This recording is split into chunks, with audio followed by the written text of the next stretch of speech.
I swear I'm not doing a Dutch tilt on purpose. I'm using a garden hoe as a tripod. So, apologies in advance for production value. I have learned the hard way that if I hold out for the opportunity to make the video the way I want to make it, with the lighting and the sound and the environment that I want to make it in, I will never actually get around to making it. And good ideas will just sit like that jar in the back of the fridge, more or less forever. So instead, I just grabbed my camera, grabbed a garden hoe to use as a tripod, and here we are. A few folks have asked how you could go about supporting me. There's a Spotify link down below. There is also a link to my Bandcamp if you feel like kicking me some money for some reason. You might as well get an album out of the deal. If I ever get around to things like t-shirts, that's where they would be. I'm in the process of getting my music catalog back from some, well, library agencies that signed my stuff and then sat on it and didn't do anything. And that doesn't do me any good, and it doesn't make it possible for anyone to listen to any of my stuff on the odd chance that they find it enjoyable. So that Spotify is going to be getting some pretty hefty traffic in the next couple of months. Bandcamp, some pretty hefty traffic in the next couple of months. And what I do is so varied. If you don't like what you hear, give it a couple of weeks and you'll hear an EP at least in a radically different sound space. I am doing a lot of music stuff. I'm probably going to be talking to some degree, mostly about music stuff, but old-timey fans of Philoso Ben, don't worry, I can't make a cup of coffee without turning it into social commentary, so your itch is probably going to get scratched along the way as well. Here's a rant.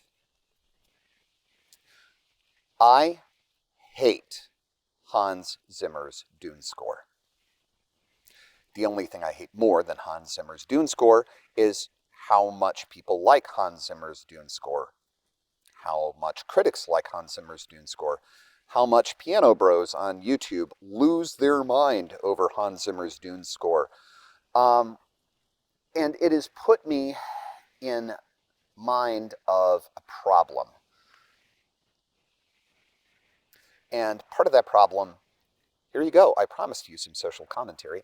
Part of that problem is specialization of area of expertise combined with work as identity. We put these two together, and there is actually a profound amount of social energy surrounding us, like a hydrostatic pressure surrounding us, encouraging us to remain ignorant of adjacent disciplines.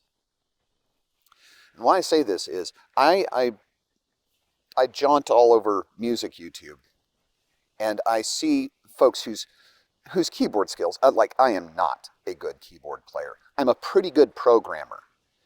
And as a pretty good programmer, I can cover my gaps as a keyboard player. I am working on it. I'm doing the lessons thing. But I suck. I mean, as a keyboard player, I suck. As a strings player, I'm even worse. I make up for the gap there, or I try to make up for the gap by being pretty good at programming, pretty good at structured logic, pretty good at process control. I cannot play a cello to save my life. Do not hand me a cello. We will all regret it. But I can code a pretty good cello player that does mostly what I want most of the time. In some ways, that has me situated in an interesting space to be looking at things like Hans Zimmer's Dune soundtrack and be scratching my head. Why anyone's, never mind likes it, why is anyone even okay with this? Why do we accept this? Why? Okay, let's back it up.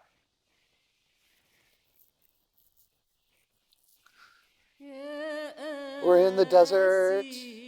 You can tell we're in the desert because of the sound. We're reducing a wide array of cultures to a single image. Never mind that these cultures have radically different musical traditions, speak different languages, don't even share phonemes. But this is the sound of people and sand.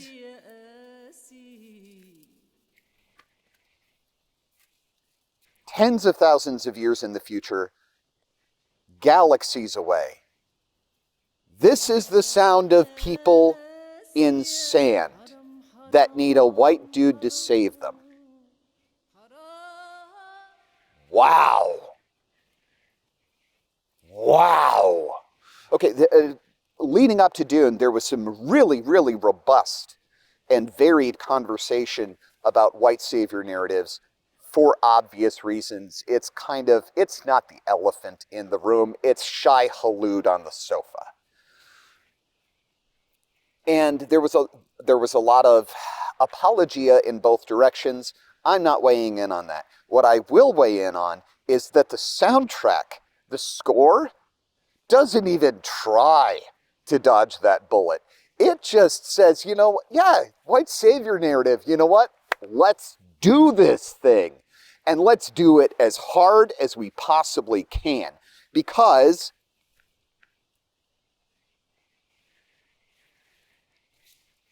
monolithizing of not just a culture, not just all people in this culture are essentially one thing, all people that could conceivably appear against a particular backdrop are one thing.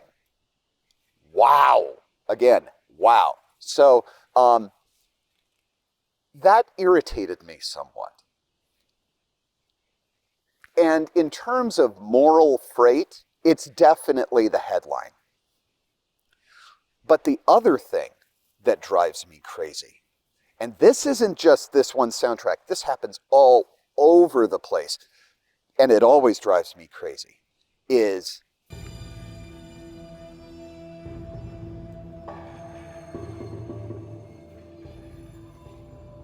that is granular synthesis. That is the sound of granular synthesis with the grain size turned really low. And here's the fun fact. I'm not assuming that any sound designers are actually watching this. If you are, you're probably way better at sound design than I am.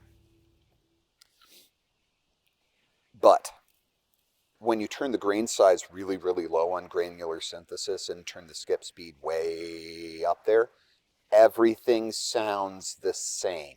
The bit that I just played, is that a human voice? Is that my dogs losing their mind right outside a frame? Oh, there they are. See? It might have been them. It could have been. You don't know. Because when you pipe any sound sample through grain synthesis and you set the grain size very small, so it's taking like millisecond slices out of the sample and then bouncing that needle all over the place. Analog folks, I know, there's this big fetishism with analog sound, and I'm guilty too. But here's the analog version of this. When you throw a record player down the stairs, it doesn't matter what record was on the player at the time. It's still going to sound the same. First little preview snippets of the soundtrack that I heard, I thought, oh my God, I have that. Like, it's on my hard drive right now. I have that. No, actually I don't. I have something similarly tortured. I have a different record on a record player being thrown down the stairs that if you're doing anything other than going through with a spectral EQ, it is very difficult to tell the difference. And if you layer it in with anything, it's the same. So why do I flip over to YouTube and see guys and gals that can play Rachmaninoff with their toes, losing their minds over a preset? Basically, sound design that is available as a preset. Like, you throw this plugin in, you turn it on for the first time, You hold a key, that's what you hear. This is the equivalent of the Casio demo button of sound design, okay? It's, whoa. I mean, like, take a great example, counterexample. The score for Tenet is gobsmackingly brilliant, absolutely brilliant. Dude actually composed passages that that form chord structures on top of each other, different chord structures based on whether this part is played backward, this part is played forward, vice versa. So the whole thing is going backwards and forwards. He had symphonies record passages of music that he had reversed the direction of the score and then reversed it in post so that all of those beautiful interstitial little moments when, say, a violin player is transitioning, like the portamento moments, were also reversed instead of just plunking a reverse sample into a synthesizer and going to town. You know, like, it's mind-bendingly laborious and brilliant work. That's not what we're dealing with here. That's not Dune. And some damn fine composers in their own right. I've come across the less of those, but a few. Just flipping the heck out over this thing that I find absolutely infuriating to listen to. Not because it's bad, it is bad, but because it's lazy. Why are they flipping out over it? Because they don't do sound design. Because I will bet I can jump onto their hard drive and the only VST that even does grain synthesis that they have installed is the one that came stock with their DAW, and it's probably never been used. Like, they just don't do it. And because they don't do it, they don't know how lazy this is. They don't know that this is literally a one-button thing, what they're listening to. Well, why not? Because they aren't sound designers. That's not how they professionally identify. I've been mingling with lots of different communities online over the last year, and this is something that I see like loud and clear. The synth folks are hanging out over here. The sound design folks are hanging out over here. The composers, capital C, composers, are hanging out way the heck over there, and they do not talk to each other. To a large degree, they do not talk to each other. There are a few crossover folks, not many, and the more prominent ones tend to play their cards really close to the chest. They're invested in a professional identity as fill in the blank. And putting effort into something adjacent, something right next door, feels like, well, one, you've got the beginner's learning curve all over again. Two, you're splitting your effort, you're splitting your energy, and that's got to be cutting your productivity, right?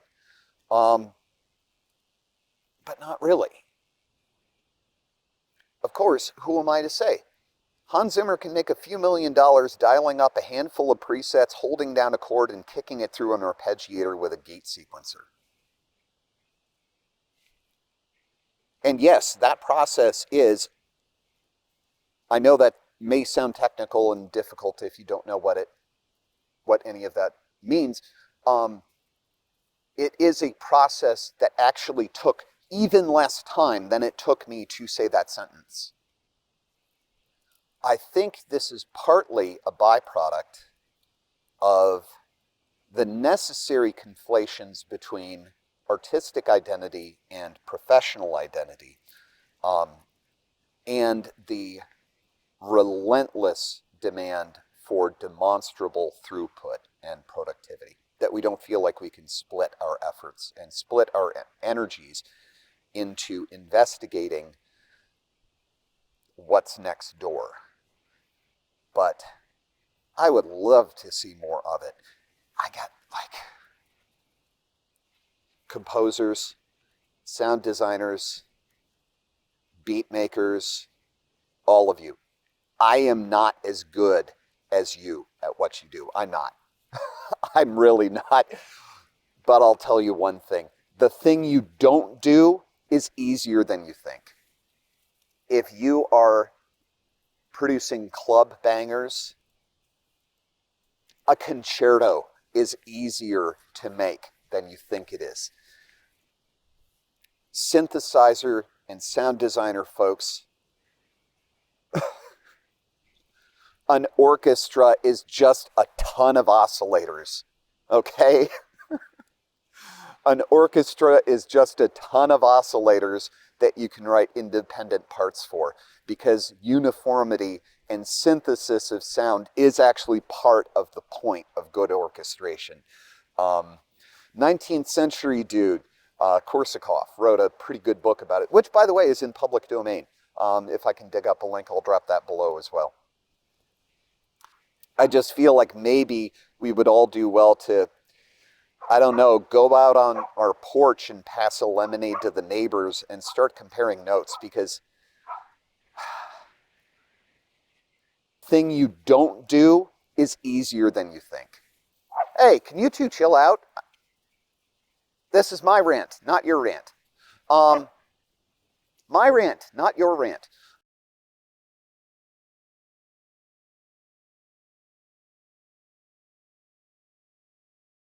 Gonna put a granulator on this bus. This is how we do it. One click, but they'll call it genius. This is how we do it.